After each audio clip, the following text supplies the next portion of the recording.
Here we go, part 2 of the premiere. I'll be right back.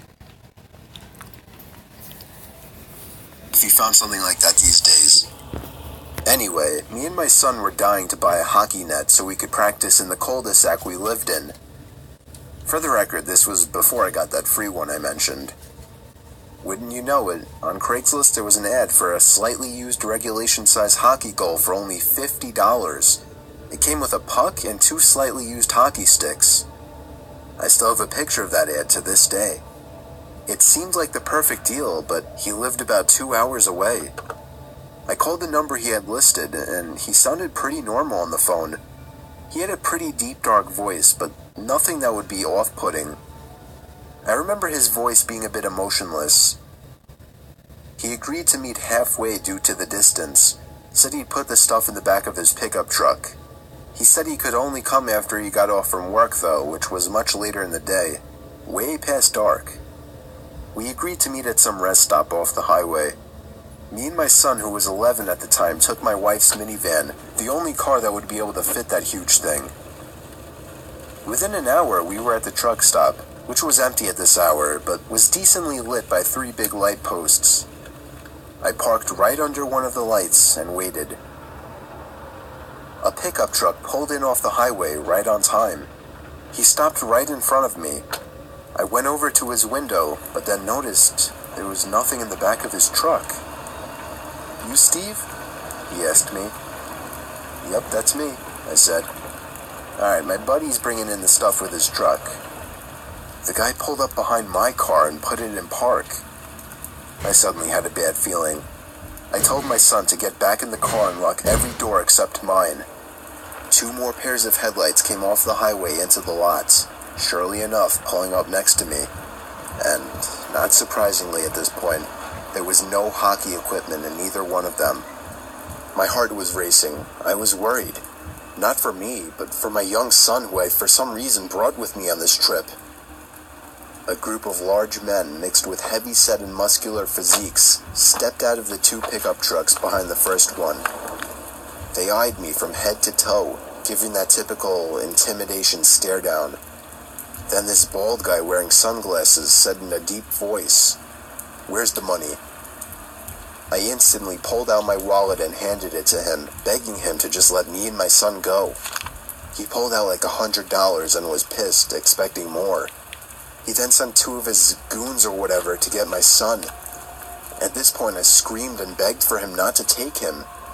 One of the men broke the glass to the minivan back door, and I vividly remember the disturbing, heartbreaking screams of my young son.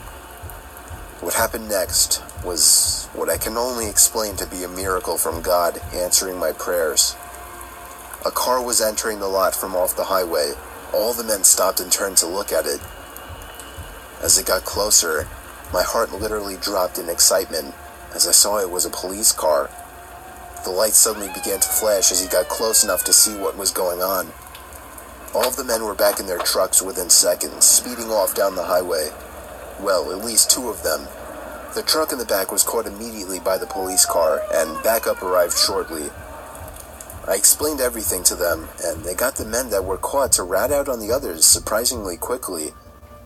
I guess luckily the guys in the back truck weren't very loyal to whoever their leader was, if they even had any type of leader. Believe it or not, I had a police escort all the way home to make me and my son feel safer. I don't want to get into all the legal stuff, but I'll just say that all of those men except for one was caught, and I'm pretty sure that was the driver of the first pickup truck. Needless to say, my Craigslist days weren't over at that point, but I have always been much more protective of my son, and much more cautious of Craigslist meetings since then.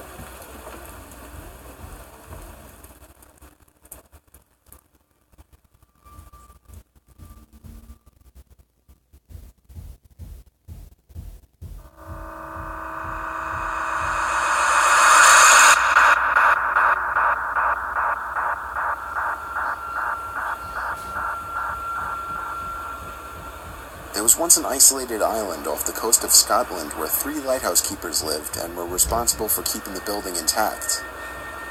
One day, when their monthly supply ship dropped in, the island was silent. No response from the lighthouse keepers. Eventually, the captain and some crew members went to investigate and found a disturbingly empty lighthouse. 2 of the 3 waterproof coats were missing from their hangars, and the kitchen was left in a state as if people had left in a hurry.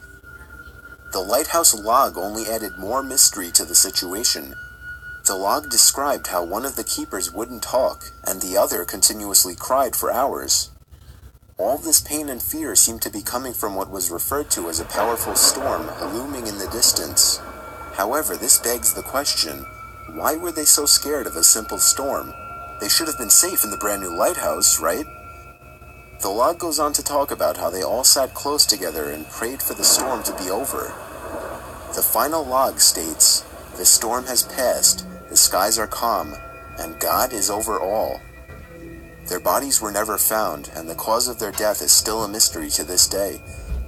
The most accepted theory is that they somehow got swept out to sea during the storm, never to be seen again. But one final detail remains, one that scared the captain and his crew to the bone. The powerful storm described in the log didn't exist. There were no storms reported in the area. In fact, the skies were calm all day.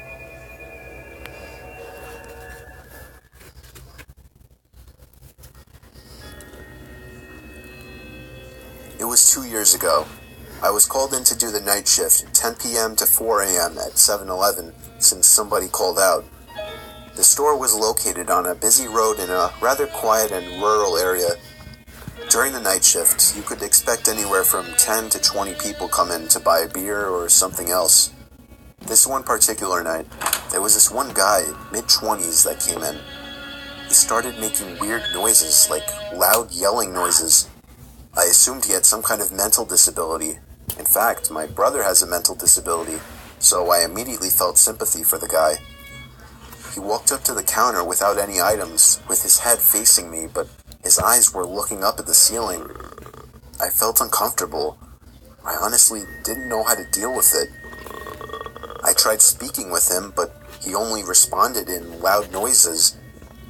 I kept checking if he was with someone outside, but he was alone. There weren't any cars in the parking lot, so I assumed he walked. He stood there for so long, looking up at the ceiling and making noises, that I tried to get him out by handing him a bag of chips and telling him he can go. I tried finding some kind of number to call for someone to help him.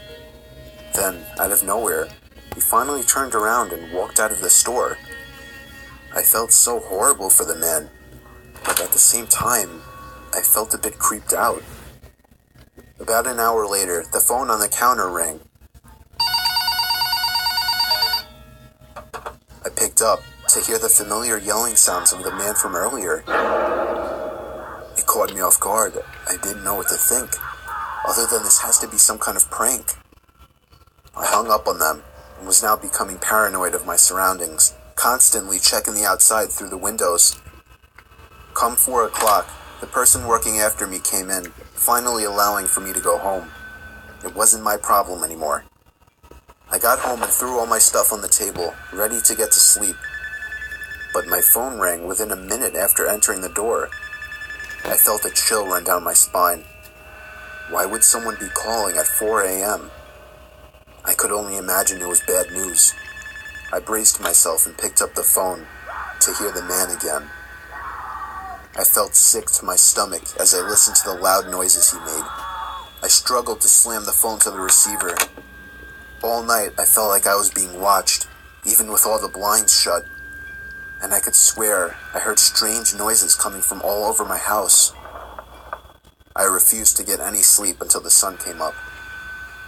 Weeks passed and I had forgotten about the incident, until one day, when going into the basement for the first time in a while, I found that papers had been scattered all over the floor, and when I went into the basement closet, I found writing on the walls. 7-Eleven had been written in Sharpie on the wall, along with the address to the 7-Eleven I worked at, and my house address. The most disturbing part, I also found various kitchen knives, along with a large pocket knife sitting in the closet. What started out as seemingly just an innocent person, turning into something of a prank, ultimately turned into something much more horrifying. He had been living down there for God knows how long, And I'm just grateful that, for whatever reason, he changed his mind and left, because I haven't seen or heard from him since. All I can say is that man is dangerously ill.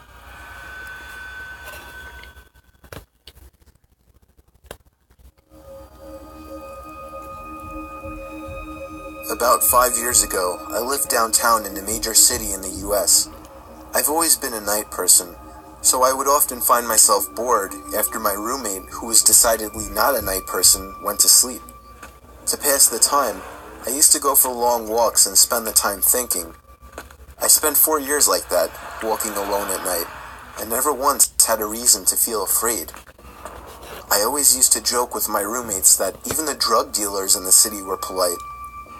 But all of that changed in just a few minutes of one evening.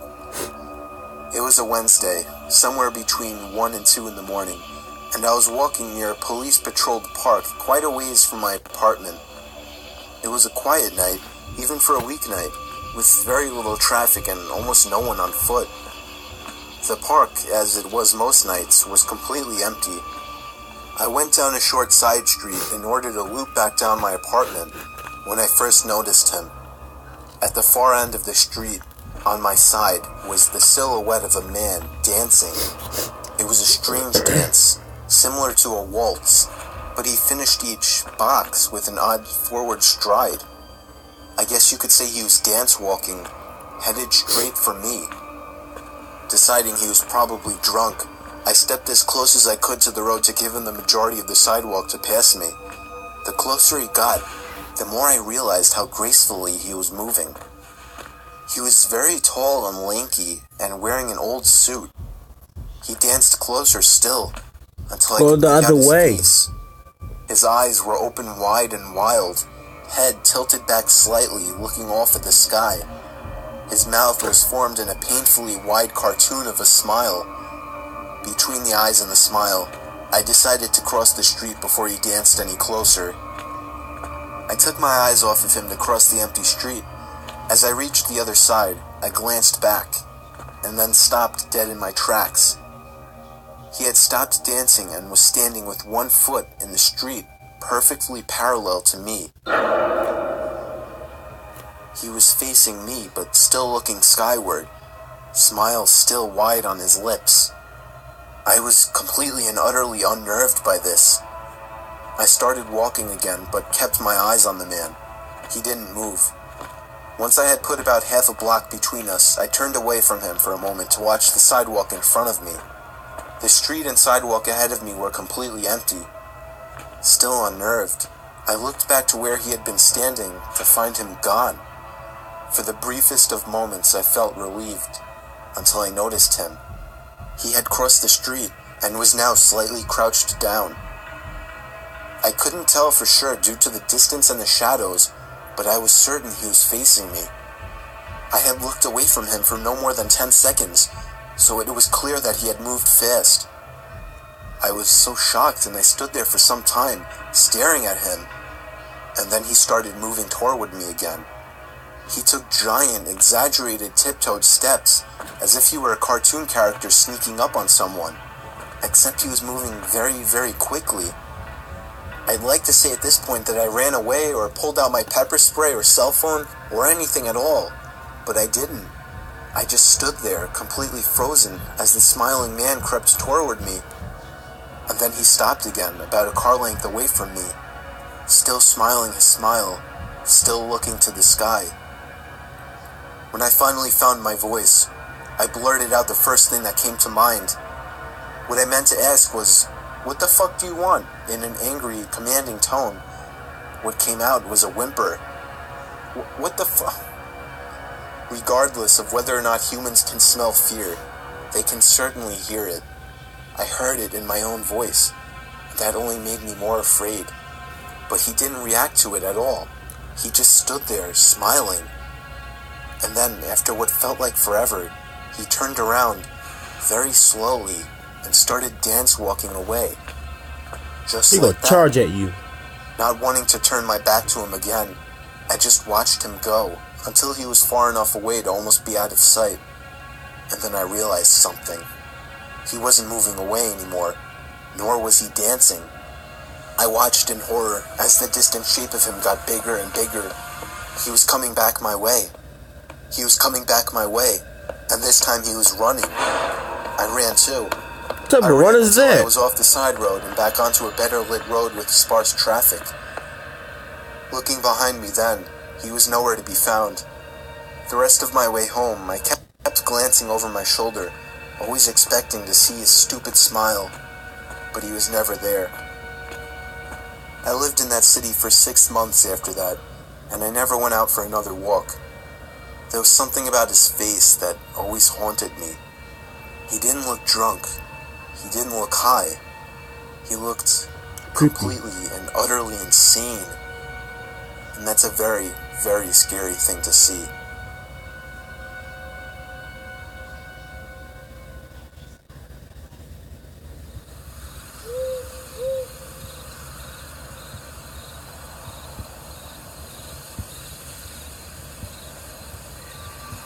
So me and a couple of my buddies went camping last summer alongside the Willamette River.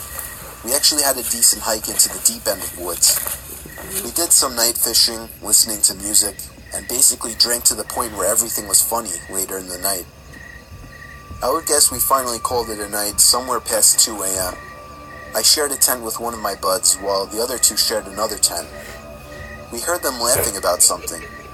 At first we laughed at the sound of their laughing, but it soon got annoying and we yelled for them to shut up. One of them responded, "It isn't us." I sat up, startled at the response. I came to realize that it was the sound of only one person laughing, and it didn't sound like either one of my friends. Even in my drunk state, I realized how odd it was for somebody to be out this far in the woods so late at night. The laughing gradually got closer and louder to our campout. My friend shot up and looked at me with a worried look on his face. I heard my other friends scream over to us that they were getting freaked out. As the laughing got even closer, I could make it out very clearly to be the laugh of a male, probably in his 30s or 40s.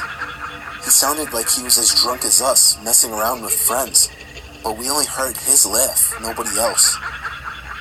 There was something indescribably creepy about his laugh, too, as if it was missing something to it.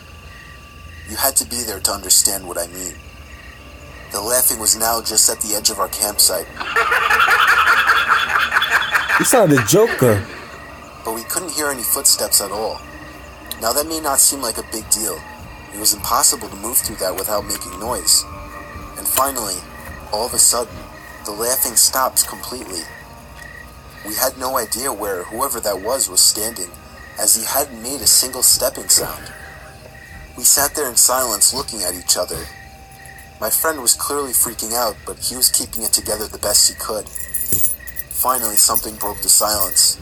The sound of something rubbing against the cottony fabric of the tent. We saw the outline of a hand through the moonlight, pressing on the tent. We both screamed at the top of our lungs before getting out of the tent. We ran as fast as we could through the woods, our other friends following us. After about 5 minutes of running, we somehow found our car. I actually puked from running so much before taking the wheel. I don't condone drinking and driving, but I still believe we were just in this situation. By far the most horrific experience of my life. No idea who or what the hell that was, or what they wanted.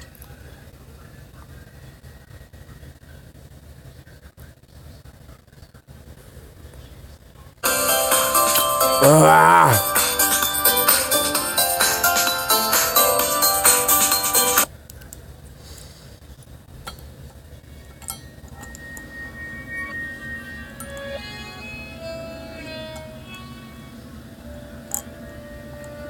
I was having a horrifying dream, possibly the most disturbing nightmare of my life.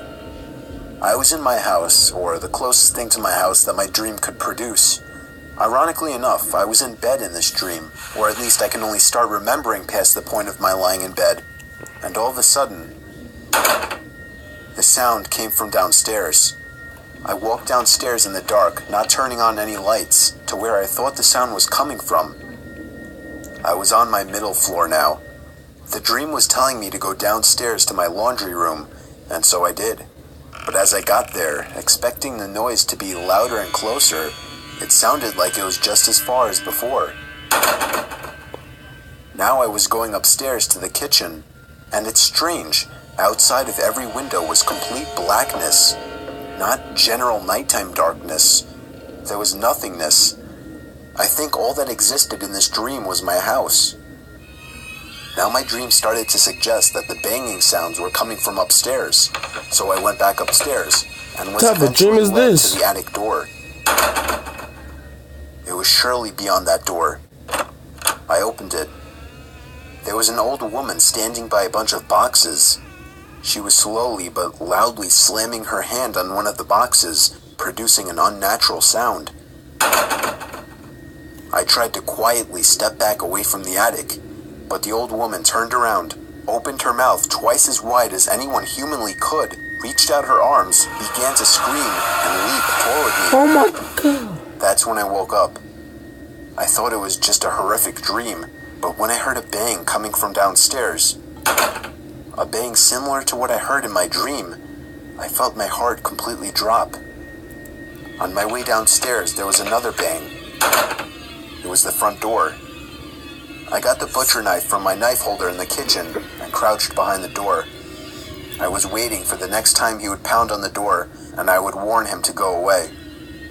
I waited for a good minute in silence, and finally decided to take a quick look through the window.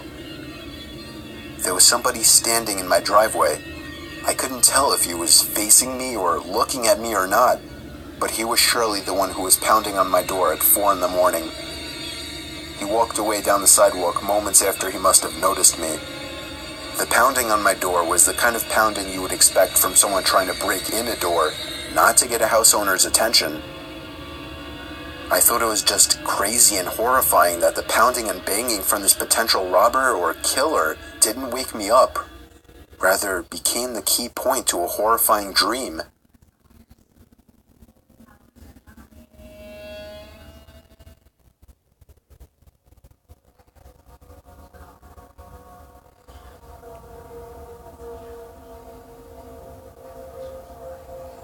I was 19 years old at the time, working at a sketchy motel. The motel was pretty run down, and the majority of people who stayed there were locals that were just doing things they weren't supposed to be doing. Let's just say the cops came by multiple times a week. I worked as both a front desk person, checking in these creeps all hours of the night, and as a housekeeper who got to clean up their nasty, vomit-smelling rooms afterwards. Ew. One afternoon, I was working as a housekeeper in the second building of the motel on the backside furthest from the office. I hated working over there because it not only had the most worn-down rooms, but it was always pretty vacant over there and way too quiet for comfort. I began cleaning one of my last rooms and wanted to get done in a hurry because it was getting late. I was washing the mirror in the room that I was cleaning when all of a sudden, I saw a man in the reflection staring at me.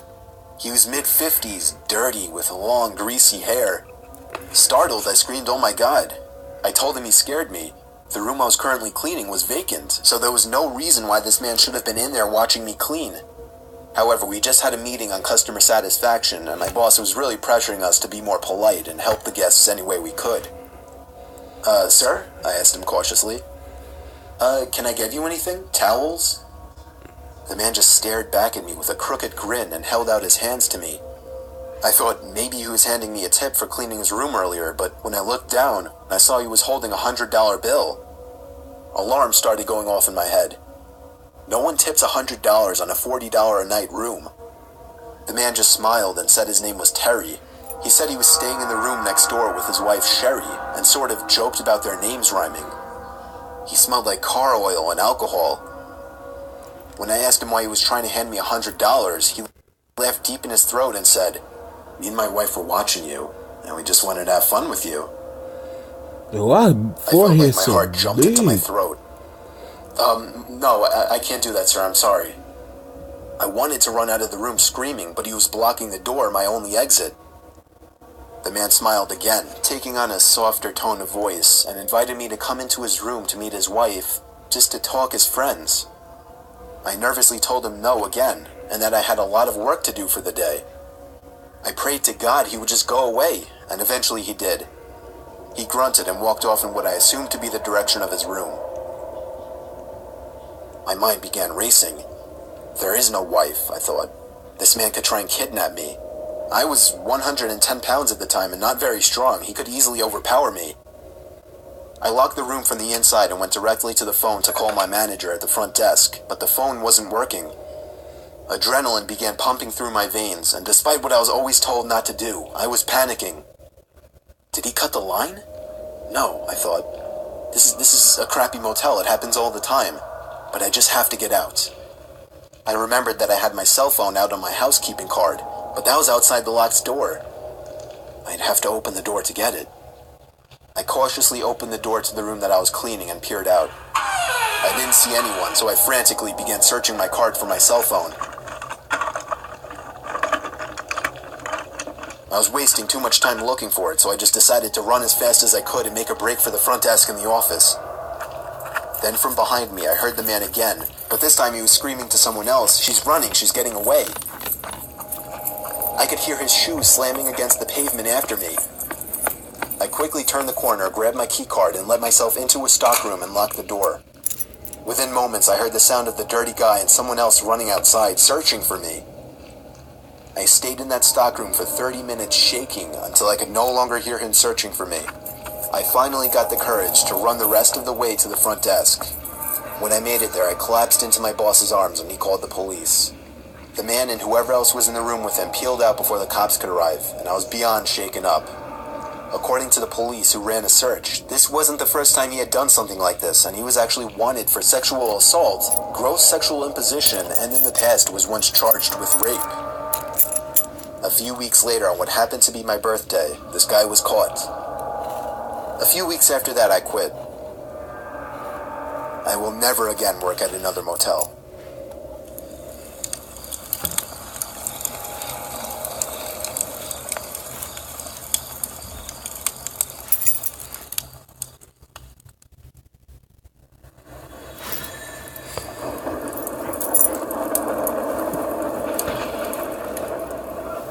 Ever since I can remember, we've always had one of those old vintage Parker Brother Ouija boards sitting in our closet collecting dust.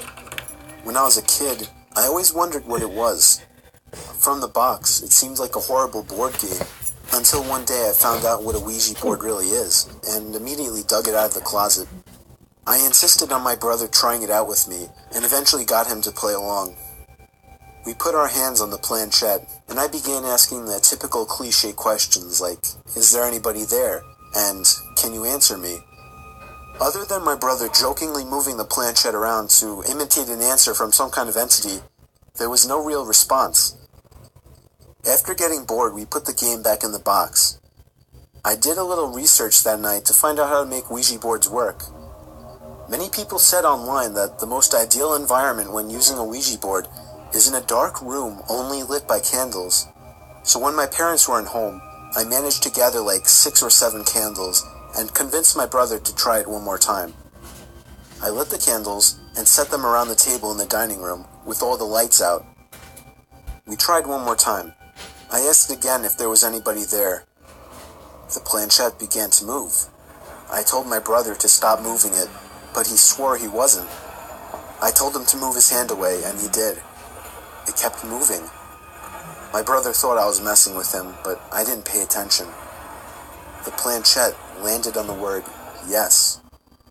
I was only 9, so I was legitimately shitting myself. My older brother had to take over. He asked the question, "Are you a good spirit?" There was a 5-second pause before my brother's hand moved along with the planchette to the word no. We both looked at each other, and at this point I ran to my room and shut the door behind me, but he continued on with the so-called game. I heard his muffled voice come from down in the dining room, when all of a sudden I heard him screaming at the top of his lungs. I ran back downstairs to see what was wrong. He was holding up his shirt, revealing a small open wound that almost looked like a claw mark. He told me to set the fireplace immediately, and I obeyed. He threw the thing in the fireplace and told me to never speak of what happened to anybody. We have never used a Ouija board since.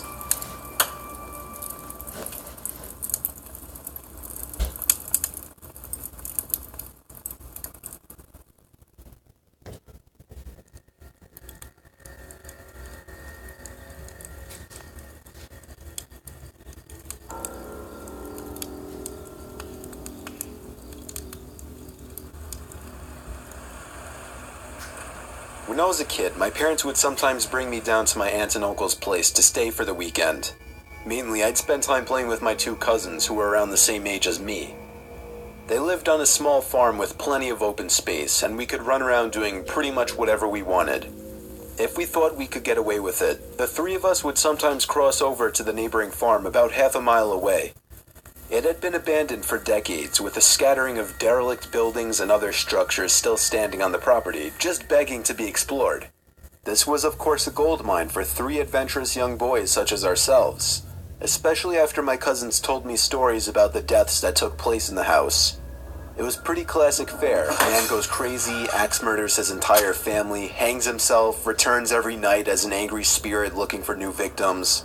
Good, grisly stuff. Even at that age, I knew they were probably making it up, or at least embellishing old rumors. But seeing as how the setting lent itself so well to such tales, I allowed myself to buy into it. One afternoon, we decided to play hide and seek. When it was my turn to hide, I ran off for a flimsy brown barn that had living quarters on top and climbed the stairs looking for a good spot.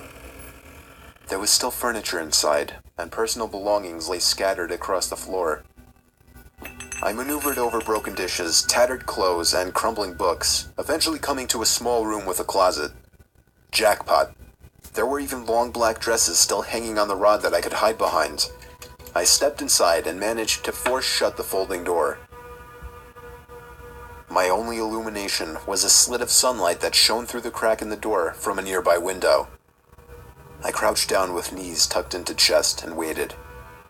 Some time passed and there was still no sign of my seekers. I waited some more, debating if and when I should give myself up. After nearly an hour, this was starting to get boring. My head drooped. I woke with a jerk. It was pitch black. Drowsy and confused, I forgot for a minute where I was or what I had been doing.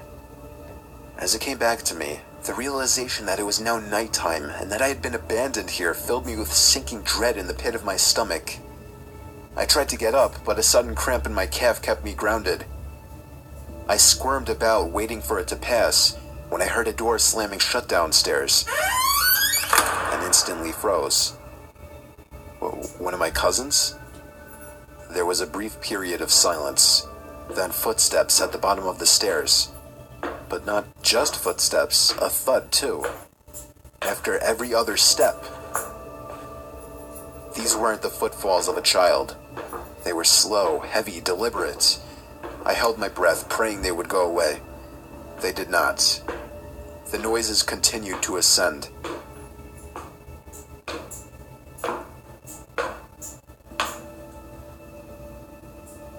After another moment of silence, the walking resumed. This time along with a steady scraping sound, like something heavy being dragged across the floorboards.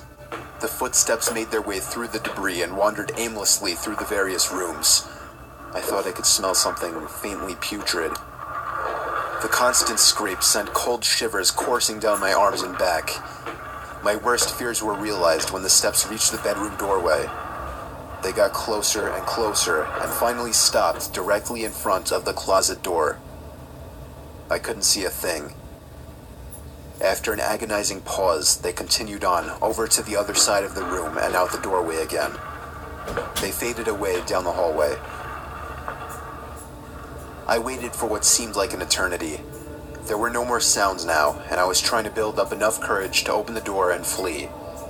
3 things happened simultaneously just then. I was bombarded with a smell I can only describe as fresh roadkill. I heard raspy breathing behind me in the dark closet, and I felt hot breath against the nape of my neck. That was enough for me to hurtle myself out from the confines of that nightmare space, relying on memory and scant moonlight to navigate through the darkened house. All the while, I heard footsteps chasing behind me, closing in with terrifying speed. It was a clumsy, torturous escape full of trips and bumps and blind stumbling. I never looked back. At least, not until I had burst out the front door and into the country night. And when I did turn around, I saw absolutely nothing. There were no more footsteps and nobody was chasing me. That didn't stop me from running, though, all the way back to my aunt and uncle's house. There was a police car in the driveway when I got back. My parents were there too, worried sick. Everybody demanded to know where I had been. Apparently, when my cousins still hadn't found me by evening, they'd returned home to tell their parents. Eventually, the police were called in and informed me that they had already scoured every building on the farm. The insinuation that I was lying about my whereabouts didn't go unnoticed. None of it made any sense. It wasn't until years later that one of my cousins filled in a final piece of the story. He and his brothers had spent hours searching for me like they said, but the part they didn't tell anyone was that they thought they spotted me in the window of the bedroom I was hiding in. And when they got closer, they saw that it wasn't me. A young boy neither of them recognized was smiling and waving down at them and gesturing for them to come upstairs. That's when they ran back home. All of this while I slept in the closet.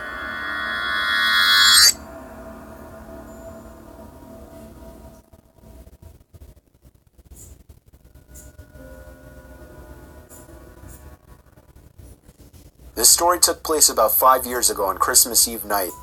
It was around 1 in the morning, and I had just finished placing presents under the tree. I went upstairs to brush up and everything, then came back downstairs to the kitchen to get a glass of water before bed. My son Jake, who was 4 at the time, was standing by the stairs leading to the basement. I asked him what he was doing up so late.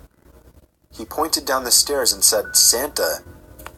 I picked him up and carried him back to his room. I took a glass of water and went to bed. I woke up around an hour later to my son running down the hall outside my room. I sighed and got out of bed. As I was going down the stairs, I saw Jake by the tree looking at presents. Then he ran past me into the basement stairs again. He pointed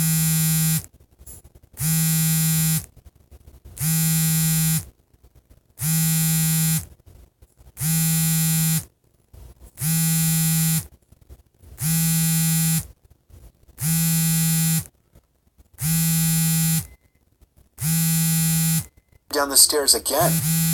This time I looked down the stairwell, and my heart dropped as I saw a black figure sitting on the bottom step. I almost screamed, but I somehow held it in. I pulled my son quietly away from the basement door and closer to the front door of the house. I moved my hand away from my son's mouth to reach for the lock in the doorknob. I tried to pull the door open as quietly as possible, but it was pointless. The squeaky hinges let out the usual ear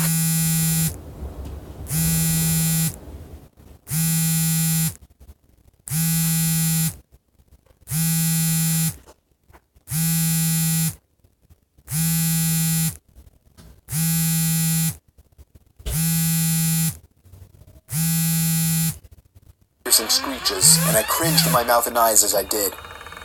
Suddenly, there were heavy stomps coming from up the basement stairs. I screamed and pushed open the storm door and practically threw Jake outside. I shut both doors behind us and we ran to the neighbor's house. I rang the doorbell as fast as possible, probably 30 times before they answered. After that, we went inside and stayed there and waited for the police. Whoever that person was gone though, as determined after the police conducted a thorough investigation of the house. I ended up lying to Jake, telling him that actually was Santa Claus, but a few years later, he remembered the incident and became a little more wise to what actually happened.